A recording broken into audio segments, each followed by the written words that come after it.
Welcome to Financial Independence, Retire Early. This is probably the 40, I don't know, but probably the 44th episode. Yeah, it's been a little minute, but we're going to continue with the faith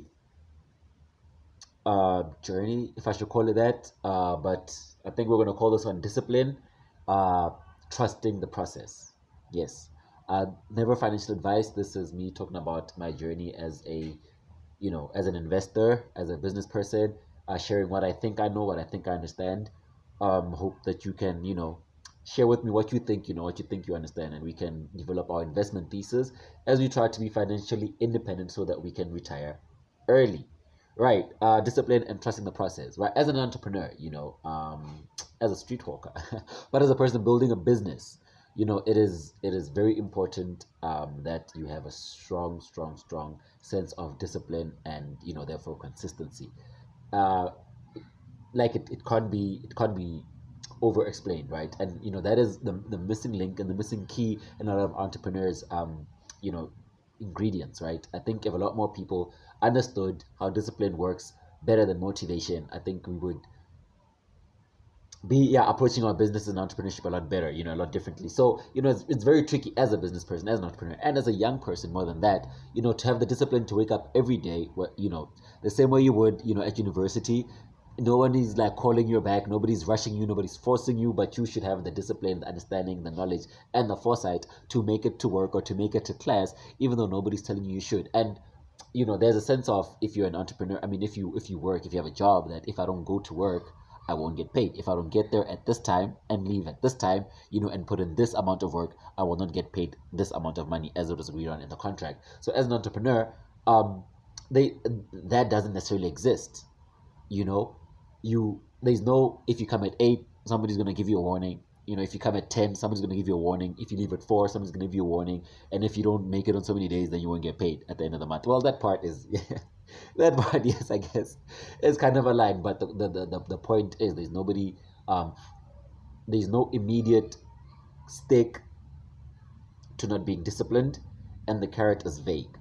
And that is the blessing and the curse of entrepreneurship. When you have a job, your input and your output aren't completely aligned. But when, as an entrepreneur, you have the opportunity, the privilege to make sure that your input is in a way aligned to the output. But that's where discipline comes in, because as an entrepreneur, for me specifically, I can be in the streets 3 days a week, Monday to Wednesday, and make no sale.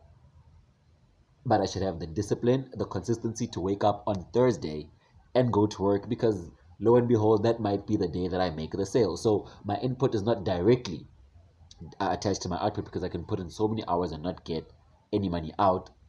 But if I'm not there on that Thursday, after people have seen me Monday, Tuesday, Wednesday, deciding on that Thursday, this is the day I'm gonna spend my money on this guy, and then I'm not there, I miss out on the sale. But if I make sure that I'm there every day, Monday to Sunday or Monday to Friday, as is agreed upon between me and my clients, at the set times as agreed upon between me and my clients. When they know that they should find me, they should find me there. When they want to find me there as agreed, they should find me there so that they can make that sale. If not, I'm going to lose out on that sale. That lack of discipline, that lack of consistency, I will. And even on that Monday to Wednesday, that's when they get to see the product. And like I said, engage with me. And on the Thursday, that's the time they decide to make the sale. So if I miss out on Monday to Wednesday and I make it on Thursday, that's when they start the engagement with me. Instead of starting engagement with me on Monday and then making the sale on Thursday, they then start engaging with me on Thursday and make the sale the other Monday. So so discipline and consistency as an entrepreneur is so vital to your success. And like I said, it's hard because nobody's gonna fire you if you don't come to work. Nobody's gonna give you a warning. Nobody's gonna dock your pay. But yes, in a way, you do lose sales and you do lose interaction with your clients. And um, a really crucial thing that I feel like, just deciding to be an entrepreneur as it relates to even just your input being in relation to your output. I think a lot of people like just rob themselves. Like I said in the other video, like, it is your decision to be an entrepreneur. You have the opportunity, well, most of us, right? You have the opportunity to be self-determinant, right? So if you're going to put in 10 hours of work for somebody else, why the F wouldn't you put in 12 fucking hours for yourself? If I'm going to get to work, make sure I'm going to stand in traffic and get to work at 8 a.m. So my boss is pleased with me. Why wouldn't you want to do that for yourself? Why were you so eager, so ready, so pumped to do it for other people, but not necessarily for yourself? Yes, you might not make the 50K a month, in your first couple of years or in your first couple of months, that you would definitely make it work, but you have the opportunity to make that 50K and or more. You have the incentive, like the privilege, some may have, and the opportunity for your input to be as equivalent to your output or more. So if you're so willing, so dedicated to go into a company, to go into another existing brand and put in so much of your energy, so much of your creativity, so much of your blood, sweat, and tears, why wouldn't you be so willing to put that much or more for yourself? And that's where the discipline and consistency comes in. And that is, you know, where I think I'm realizing that I've been practicing faith without actually overtly saying that's why I'm practicing faith. Because I don't. Yeah, I'm very weird when it comes to faith. But like I said, I'm trying to go on this journey. I'm trying to understand how to. I'm trying to understand how to understand faith and how to apply faith in my life. And that sense of going to work Monday to Friday, even if I'm not going to make a sale those first 3 days, that's faith. And I used to say out loud that I don't trust the process, like like, yeah, I don't trust the process, but I realized that I behave like I do.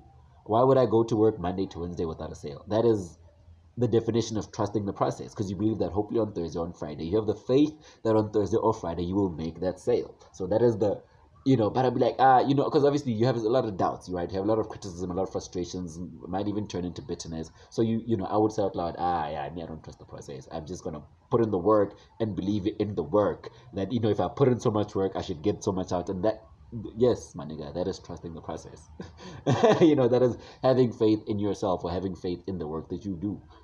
So I'm glad, I'm grateful to myself and, to the work that I do, that I've been able to trust in myself and trust in the process. And I believe that I should realize that and say it out loud a little bit more, that I trust myself and I trust my process, and, use that sense of faith, you know, to keep me going when the times are darkest, when things get confusing, on those first 4 days when I don't make a sale. I should have that faith that what I'm doing is correct, and there is more than a light at the end of the tunnel. I don't want to put it like that. I don't want to say light at the tunnel, but that there I have the opportunity to create, purpose for myself and create jobs for, a lot of other people, and, feed, you know, put food on the family of my table. You know what I'm saying? And yeah, help other people, put food on the family of their table. You know what I'm saying? And that is why we're doing this. And that is what I want to believe in. That is what I want to trust. That is what I want to have faith in. That is the process that I want to believe in, and the process that I want to trust. And that is, parts of how I've been practicing faith, you know, even though I thought I wasn't, because I would go to work every day, but I would still be questioning, the process. And I think, having questions, having doubts does not mean that you don't believe. It means that even with your questions, even with your doubt, you're still choosing to put in the work and wake up and be there, and believe and have faith and hope that shit will work out. So it's a short video, but it's yeah, it's thinking out loud. As I said, these faith videos is me really, really thinking out loud, and trying to understand how to really, really have faith and practice faith in my business, to help my business grow, to help me have a better life, have a better journey, because it's so frustrating to go through life confused and angry and bitter, and not knowing, but that sense of not knowing should not necessarily make you confused, frustrated, or bitter. That sense of not knowing should have some sense of joy, some sense of hope, that the best days are kind of ahead of us. You know what I'm saying? I don't know what those days are, but I believe that the best days are ahead of me. So not knowing um should not create fear or doubt. Not knowing should actually create faith and hope that, I might not know what's gonna happen, but I know that, or I believe that I have faith in it's gonna be the best. Thanks for watching. Bye.